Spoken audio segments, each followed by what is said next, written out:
Hello. This is one of my favourite places to walk, through this wooded area near to the manse.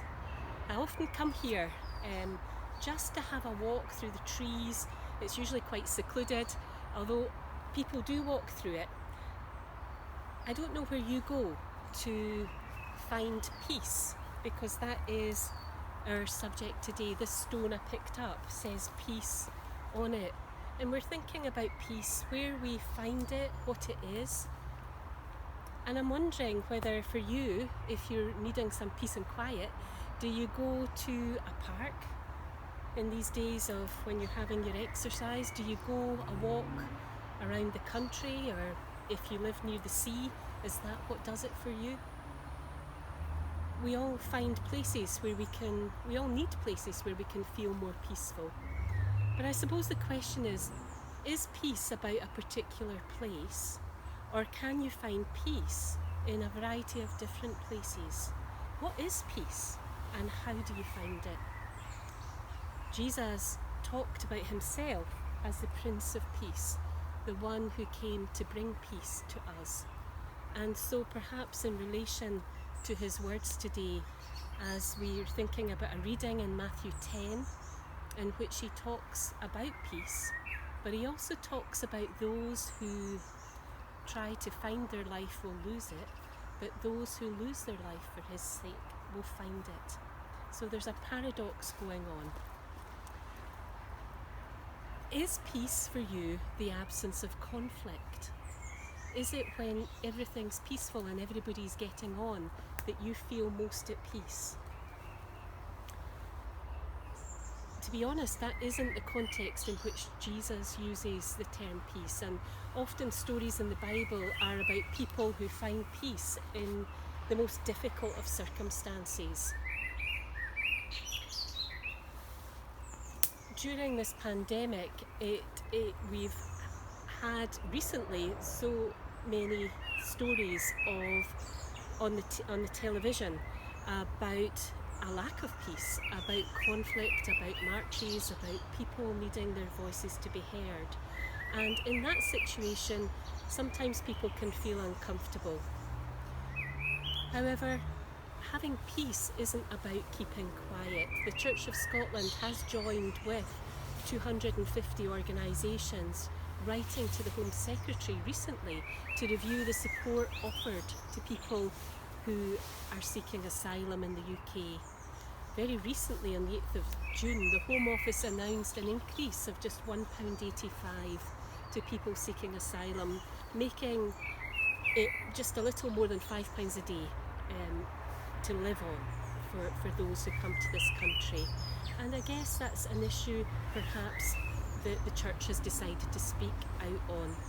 Tomorrow is Windrush Day, and 2018 it was decided that would be a day set aside to remember the Windrush people, the people who came over after the Second World War to Britain.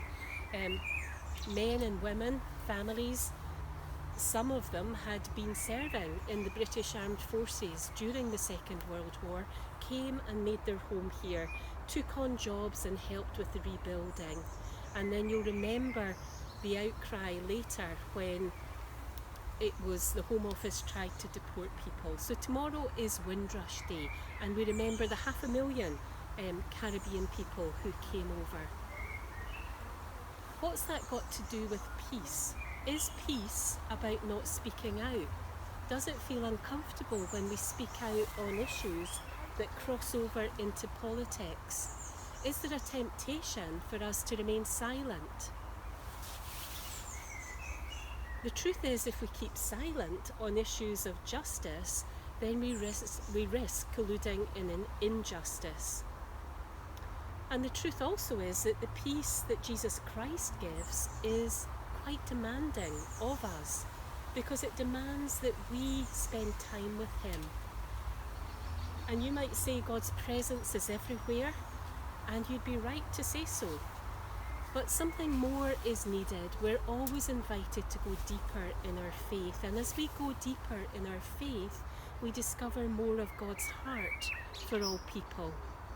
At the beginning of his earthly ministry, Jesus was tempted by Satan in the wilderness to choose the path of avoiding suffering and to take an easier way.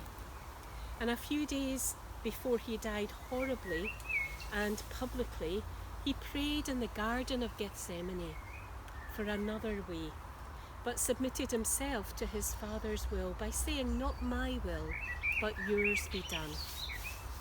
Jesus died to restore peace, true peace, between God and all people. But still, peace can be elusive. It can be difficult to still ourselves before God, even in a beautiful surroundings. Our minds can flit about like a bumblebee from one flower to another. Our minds can be full of many thoughts and worries and anxieties. But strangely and paradoxically, peace comes when we choose to make Jesus and the values of the kingdom of God our priority for living, over and above all other things. When we say, "Your will be done, not mine. Whoever loses his life for my sake will find it." It's one of these paradoxes of faith. When we try to grasp and find peace, it eludes us. When we come to Jesus and we seek his way and we yield to him, then he fills us with his peace. And so it's within that relationship we experience the peace that God gives freely and generously. It's in that intimate place we'll be filled. And as that happens, we'll also be emboldened with courage and grace to share God's aim of making peace. Not about keeping the peace, avoiding conflict at any cost, but about making peace.